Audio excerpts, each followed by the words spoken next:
Hey everybody, it is time now for Truth, Justice, and the NBA for this Sunday, May the 10th of 2005. Now, we're getting ready for game number 4, crucial game between the Bulls and the Cavaliers from Chi-Town. Bulls leading 2-1.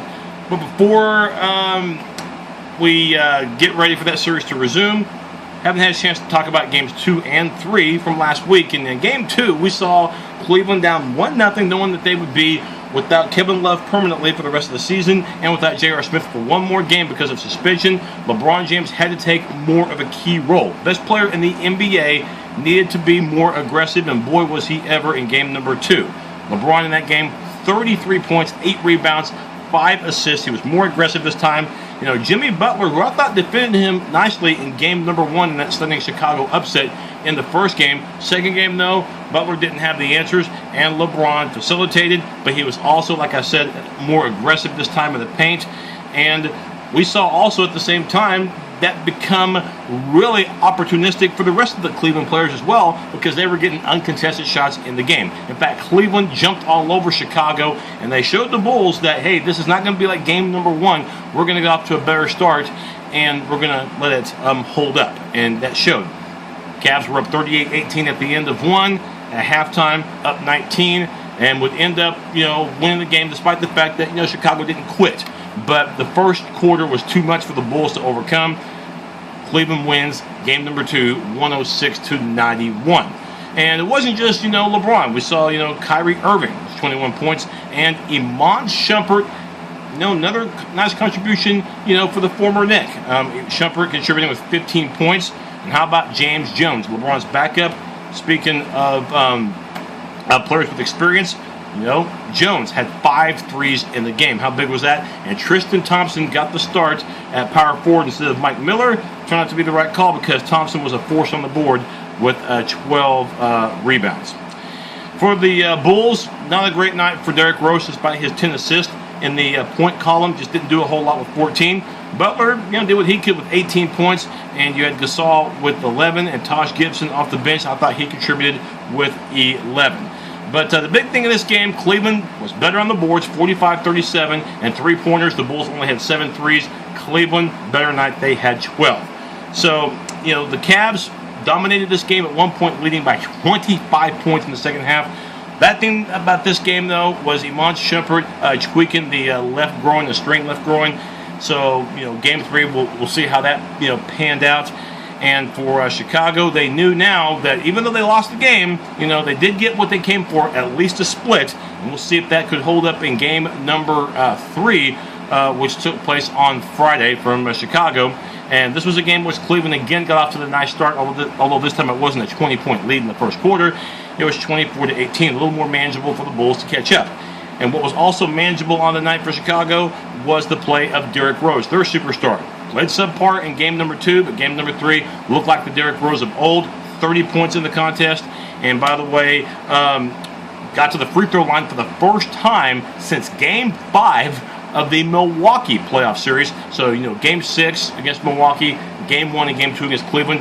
Didn't get one single trip to the foul line, but in this one, got to the foul line, became more effective because he was 9 of 10 from the stripe in that game. And we also saw, too, the play of other, Chicago Bulls. Jimmy Butler, again, doing nice things with 20. Dunleavy didn't play that well in game 2. Game 3 had 16. And, Taj Gibson and Miricic combined for 21 points off the bench. That was big. They needed all these things. The Bulls needed to be better on the boards, 54-39. And they needed to be better in second chance opportunities, 18-7. And they needed to take care of the ball better. They did, 11-7. Cleveland had 4 more turnovers. All this in favor of Chicago, in spite of the fact that this thing came down to the nitty-gritty. Biggest reason was Cleveland was hitting their three-pointers. 14 in the game, and the Bulls had only 6. That was a huge, huge factor that swung the pendulum on the side of Cleveland, the visitors. That helped. And, for Cleveland, too, they didn't always do things great. Kyrie Irving playing with a sore foot, that showed. Only had 11 points. I don't even think he had an assist on the night, and it was 3 of 13 from the field. So you can tell the foot was bothering him. J.R. Smith actually came off the bench in this game. I thought he played good, and of course had that three-pointer with 10 seconds to go to tie the game up at 96. But then Derrick Rose steps up and hits the game-winning shot off the glass, a three. Didn't call glass, but doesn't matter. Still a bucket no matter what. And the Bulls win in dramatic fashion by 3 points. So now we're going to find out two things. Okay, we're going to find out, one, if LeBron can elevate his game. Of course, we talked about it in Game 2. He played fine, but in Game number 3, despite the 27 points, he was just 8 of 25 from the field and had 7 turnovers despite the 14 assists and 8 rebounds. Almost had a triple-double. Too many turnovers and too many missed shots. We'll see how LeBron and company come back. But remember, Bulls have some adversity as well. Doubtful that Pau Gasol is going to play. I don't want to say he will or won't. We're about an hour away from game time, so who knows. But his hamstring injury is a big concern for the Bulls, and they don't have him. Then now, the Bulls, whose bench, you never know what you're going to get from those guys. They're going to be asked to do even more now because, Derrick Rose, he can only do so much in forms of distributing the ball and scoring. As far as rebounding, which he can, that's going to be those jobs of the, of the power forwards and the center to do. So Noah's got to play, a better, game than what we've seen previously. He hasn't played his best ball lately, but has an opportunity now to back up what he's been trash talking. And yeah, the trash talking has been a little excessive in terms of getting personal, which LeBron mentioned after Game 3. So we'll see, if the trash talking even goes to a higher level. It won't on LeBron's side. We'll see if Noah heeds that in. But Bulls up 2-1. Pivotal game, Game 4 on Sunday. ABC will have the game 2:30 Oklahoma time. And then the other series that we haven't had a chance to harp upon in the Eastern Conference is Washington-Atlanta. We did review Game number 1, but to recap Game number 2, Atlanta knew that John Wall, just hours before the game, was not going to play because of the sprained wrist. He was actually iffy. In fact, we thought he was going to play that day, so that's why we called that he was going to play. And then Washington, as precaution, had no such thing to do with that. So they wanted to rest him, and Atlanta took advantage of his absence. More effective play, from the backcourt. Kyle Korver, hitting 4 3-pointers in the contest, and also too Jeff Teague. He had 9 points in the game, but he did contribute. And then you also look at Kent Bazemore, from the bench. Who knew that he was going to score 16 points in the game, including a couple of 3-pointers? And then, Paul Millsap with 18 in the game. But the consistent force, win or lose for Atlanta so far in these playoffs, has been DeMarre Carroll. 6 straight playoff games now with at least 20 points. You can do that, then you're going to have a shot. Okay, you're going to have a shot in any game, no matter what, because Carroll's not the guy on the team that you would expect to be your leading scorer, to be the main guy all the time. I mean, you would think that would be the job of maybe a Horford or a Millsap, but Carroll has been the consistent one so far, rebounding slight edge to the Hawks 44-40 in that game number 2 win, a game that Atlanta had to have, couldn't go down 2-0 going back to D.C. for games 3 and 4.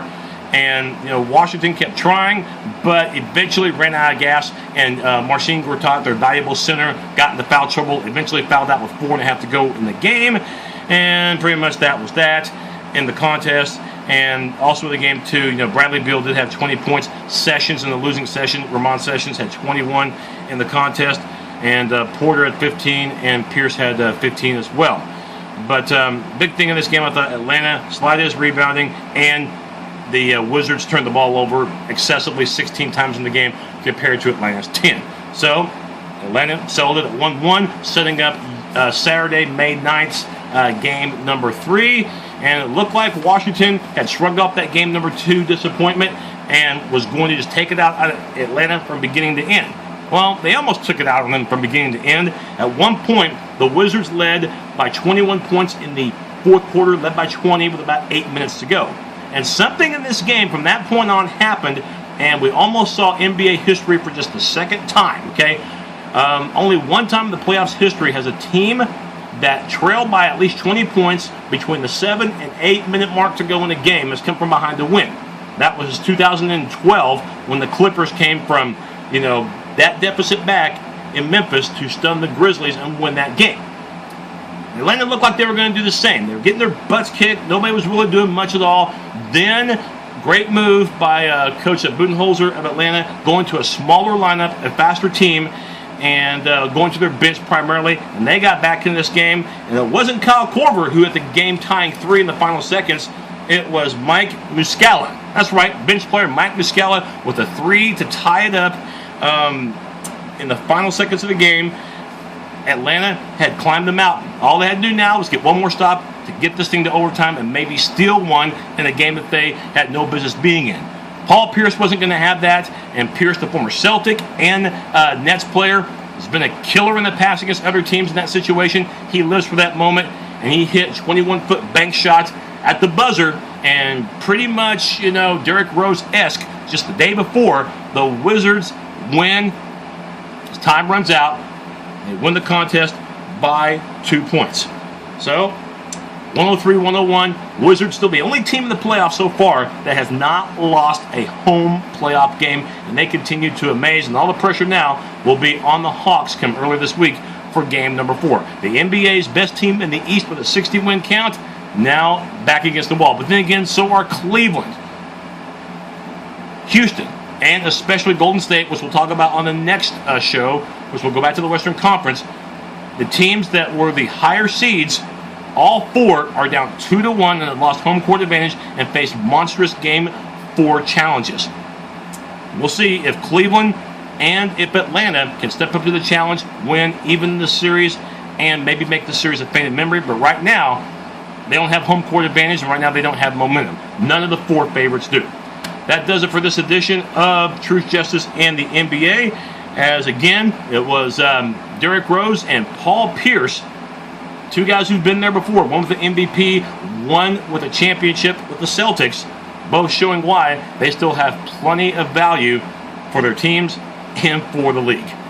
That's it for now. Bye.